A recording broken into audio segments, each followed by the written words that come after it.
Naalala niyo pa ba ang pagsusuklay ng bigote ni Senator Robin sa Senate hearing?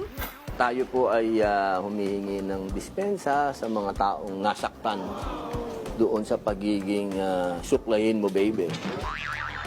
Di niya raw yan ginagawa dahil naiinip siya. Bakit nga ba?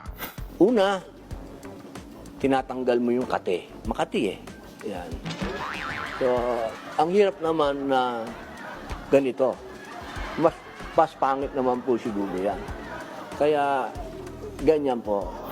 Ang dahilan daw ng pangangati, ang pagsusuot niya ng face mask. May paliwanag din si Senator kung bakit hindi na lang niya ahitin ang pinakasusuklayang bigote.